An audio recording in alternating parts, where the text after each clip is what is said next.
forgot what I was saying, so I'm going to say something else. Okay. I saw a statistic yesterday that 1 in 10 households or families actually deal with or support someone that has intellectual disabilities. I don't know what that all entails, but for people out there that maybe you just found out you're having a child and they have an intellectual disability, or you're just now realizing that, you're definitely not alone. Right. So let's talk about what it's like, to help support someone with an intellectual disability. And IDD is like a term, intellectual and developmental disability. Correct. And so intellectual is like how you think. So when you have an intellectual disability, it's harder for you, takes longer for you to learn, and maybe you won't learn as higher level things as other people without. What's a developmental disability? Is that kind of the same? Similar. So disability is based off of 2 factors. When we're talking about cognitive disability, which is, in your head, versus losing a limb or a physical disability, that's a whole different genre. So on the intellectual disability side, it's looked at your IQ. So just like you or I might have an IQ test in school, if it's below, I want to say 70, although it's been a while since I've had to look at the actual. That was in that article yesterday too. That sounds about what I remember. I want to say seeing. under 70. But it's IQ and adaptive functioning. And so it looks both at what's your straight IQ number, so intellectual testing that anyone could do, but then also your ability to adapt to certain situations. So how well you can dress yourself, cook for yourself, take your medication, follow public transportation. And so there's assessments that diagnosticians do that they go through and see like what level people are at, and that's how it's determined. So for example, the reason it's intellectual and developmental instead of just like intellectual is that you can have an IQ over 70 but still have a disability because of your adaptive functioning. So people with autism might fall into that range where they're very intelligent and they've got the IQ, which is normal or sometimes even above normal, but their adaptive functioning is maybe not where it needs to be able to either be independent, or they can be independent but maybe need some support. So it's just kind of a whole range, and that's where that comes from. Interesting. So I was a resident assistant for a while, and a lot of the things I supported the residents with was cooking and chores and that kind of thing. So basically what you just said, right. Acute, is that the right word? Acute living functions. Adaptive. Adaptive. Yeah. Adaptive, right. I've worked here for I've worked in this field for many years, and I still am learning a lot today. Well, and a lot of this is kind of behind the scenes stuff that you learn in education, but is maybe, you don't need to know it necessarily. You just need to know how to support someone. You don't have to know all the terms and the tests behind it. And that's a great segue, Casey. What are some tips, and that this is something I do know a lot about, tips on supporting someone with intellectual and developmental disabilities? So real quick, I want to talk about supporting versus caring, or slightly different words, but I think a tendency for people is to care / do things for people with IDDs. So that versus supporting them, helping them do it, and them feeling empowered by doing the task. So do you have anything on supporting an individual versus just being their maid or whatever you want to call it?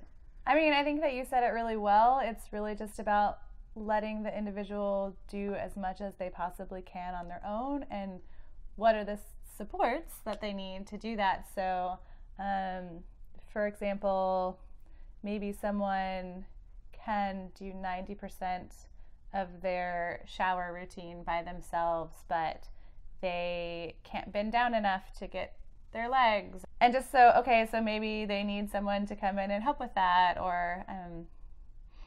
So one thing that I would do, this is kind of like a side note, whenever I was supporting someone and I knew they could do something, and I could tell they were wanting me just to do it for them because it was easier, a natural tendency, even for me, the person supporting the individual, was to just, well, fine, I'll just do it. I don't want to have to deal with that. But, to be the better support person, support staff, or just whatever, was to actually get them to do it. And one way I found to get the person to do it is I pretend that I can't do it. So I'm like, all right, I'll do it. And then, I can't open this lid. And like, well, I guess we can't have the whatever for dinner because no one can open this. And they're like, oh, let me try. And then they get it. So that's this is one of my tips. Yeah, good. Unconventional, but I like it. There is actually something in our field called learned helplessness. And that can come from a number of different things. Some of it might be past trauma that they've experienced or just the way that they interacted with the world, but it also comes from that where it's just, someone sees someone with a disability and they're just like, oh my gosh, I have to help them and do everything for them. And that's really, it feels good to us to be like, oh, I'm helping this person and I'm such a great person by doing that. But it's really not that great because it isn't empowering. It doesn't teach skills, and it's really kind of robbing that person of the ability to grow and be as independent as possible, and that learned helplessness. And it can either be kind of they've learned, oh, I don't have to do something because people will do it for me, or it could also be I never learned the skills because nobody ever let me do it. Interesting. So definitely encouraging that. Anyone's goal is here's what I'm getting out of this. Mm-hmm. Anyone's goal that is supporting or even like just interacting with someone with an intellectual disability or developmental disability, you're actually helping them more by supporting them and helping them do the task themselves if they can. Absolutely. Obviously. So, or adapting the task to something that they can do. Success is measured in very small increments. For everyone, but it's more noticeable maybe in the disability population where they might need some extra, instead of saying like, I'm going to go from point A to point Z. Let's play a game real quick. So you're supporting me. Okay. Our goal is for me, I have money management problems. So every week I go to the supermarket and I'm going to spend my allowance or whatever. I'm going to buy whatever. So our goal is for me to be able to check out, hand the cash, get the right amount back. Mm-hmm. Basically just normal everyday tasks that we would take for granted. What would that look like if I start out not really even knowing the difference between a $1 bill and a $5 bill? And so how do you get from not really knowing anything to supporting the individual with those small increment steps up to I can check out all by myself and have the receipt, know what I did, good, bad. Right. I mean, it can kind of all happen concurrently, so it's not like you necessarily have to say like, we're going to sit down and learn the difference between a 1 and a 5. I mean, obviously we would have to do that, but you don't have to just sit at a table and say, we're going to learn a 1 and a 5. You can also do that at home, but then also go into the store and say, I might have to be with you, but I'm going to let you hold your money and I'm going to let you hand it over to someone else. And then, I might have to help you count the change, but I think all of those things can happen at the same time. Here's something you're saying a lot, and it's kind of, I noticed this being in the field, but something that you might not have caught. So you were basically prepping me, the person, here's what we're going to do. Right. Like, this time when we go to the store, normally Casey gives them the money and they give her the change for my items. Mm-hmm. Now we're going to try, she's going to give me the money, I'm going to give the cashier the money, and they're going to give me the change. Absolutely. The next time,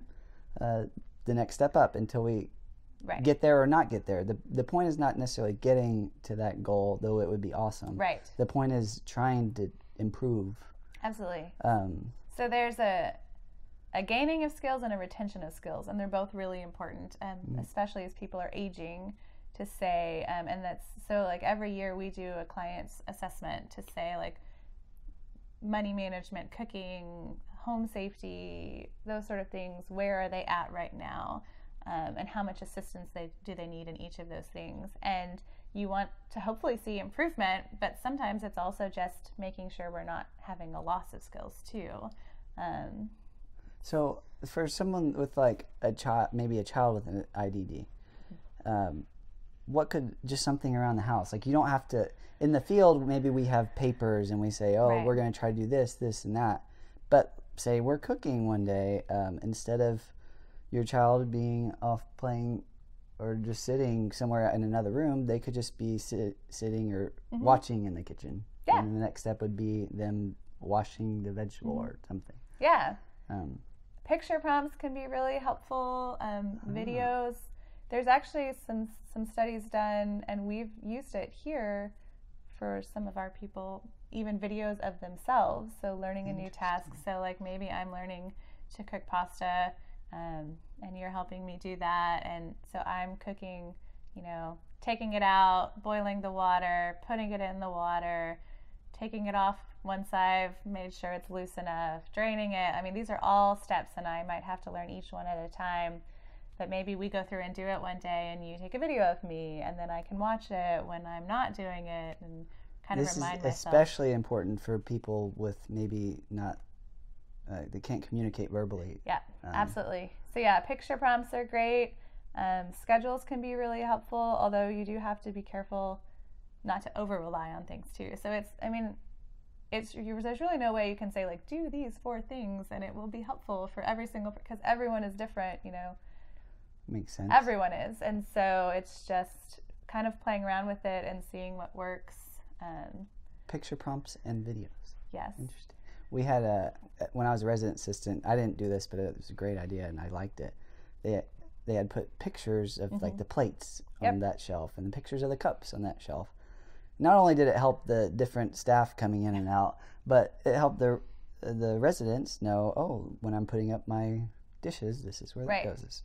So that was really cool. Yeah. I think that I would agree that helps a lot. Yeah. And breaking things down into really small steps can be really helpful. So when you learn to tie your shoes, it might seem like, okay, you go from not tying them and then they're tied, but there could be anywhere from 2 steps to 15 steps. And again, it just depends on that person, where they're starting and what they need to get to. Cool. And again, it's the goal of increasing whatever we said. Adaptive functioning. So increasing and retention. What was the word? Oh, yeah. So gaining new skills and then retaining. Yeah. Okay, so maybe once you stop gaining so much, then focus on retention. Absolutely. And again, definitely, you know, in the younger populations, you're hopefully skill building because they're starting out, you know, just like any child with lower level of skills. But at some point in their lifetime, it might transfer. I mean, hopefully we're always learning new skills. And again, that's true for all of us. But in their older years, it might be really that retention of skills. I'm currently learning the skill of interviewing. It's great. It's fun. You're really skill building. Oh, thank you. Hopefully you can retain these skills. I hope I will too. I have a question real quick before we move on to Special Olympics. Okay. So for parents or just support staff, caregivers, everybody out there, including myself, what are some ways to not feel frustrated with, you know, if we have these goals and we're trying to improve, we're trying to retain these skills, but sometimes it doesn't seem like anything's working. Right. And you feel, I know one feeling that a lot of people get is, oh, everyone's going to think that I'm doing a bad job because the person I'm supporting isn't improving. So that's going to look bad on me. What are some, just trying to know you do the right thing first of all, then know you did the right thing and you're trying your best. What they think is out of your hands, I don't know. Do you have anything? That's definitely a part of it. I mean, again, remembering that success is measured, you know, in inches, not miles. So you might feel like you haven't gained anything, but really look at it, and it's not even necessarily doing it. So for example, you know, with the pasta, if I've gotten to the point where I just cannot take the pasta out when it's done, like maybe I just let it sit in there for another 30 minutes and you have to remind me 6 times how long I'm supposed to leave the pasta in. Well, maybe someday you're only reminding me 2 times, and that is progress. Right, exactly.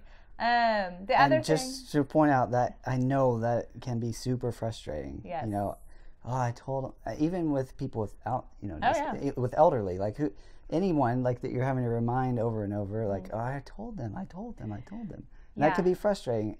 And honestly, it's okay that it's frustrating. Yes.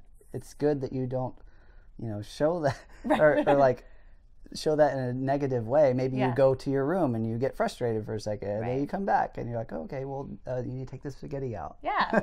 Yeah.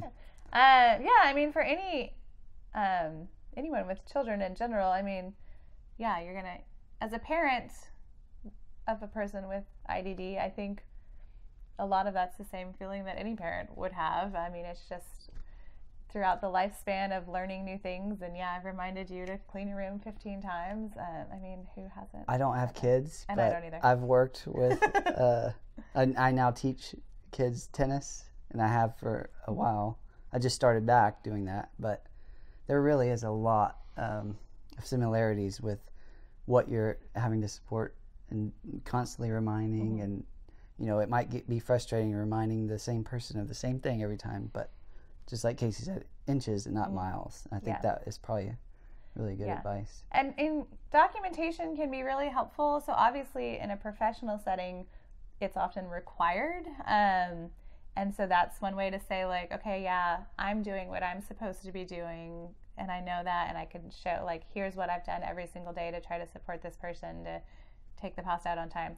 But I would say potentially even for parents, I mean, obviously it has to be reasonable. Like, you don't want to give your whole life over to, you want to be with your children, not documenting your children. But some sort of, even just maybe a little notebook that says, like, I reminded them 7 times today, and I reminded them 4 times today, and then I reminded them 2, like. And then look back over 3 months, and you're like, oh, they really have made progress. So it's going to depend on the person, and a lot of people will hopefully have another support network, whether that's individual therapies or the teacher. So it's not just up to the family member to document that, but I would say if you are feeling that way, that might be something that it definitely helps us on the professional side, so I could see how it might be beneficial. That's really good. And I document stuff that I'm working on, just to like focus on, oh yeah, I did this, and so my day was good because I did X, Y, and Z, or my day was bad, I did things that weren't helpful for me getting towards that goal. Yeah, or people that are super into fitness that mark down, I used, the 10-pound dumbbells for 15 reps today. It's the exact same thing. So you can look back Makes and sense. say, like, oh, I really have gotten stronger, or, whatever. And I will say, and kind of a caveat to what I said earlier, I think the experience for parents spans disability and not disability, but just remembering that so I work with adults, and so even though there are some similarities for all ages of people, not to treat them like children. Right. So I think that's something that sometimes gets Respect lost. their integrity. And Right. Because even with maybe a lower IQ or adaptive functioning, they still have a lifetime's worth of experience. That is very important and something that has to be respected. And so even though some things might work, whether it's a child or an adult, there is a difference, and that is very important to keep in mind. So I didn't want that to get lost in what we were talking about kids. That is a very good distinction.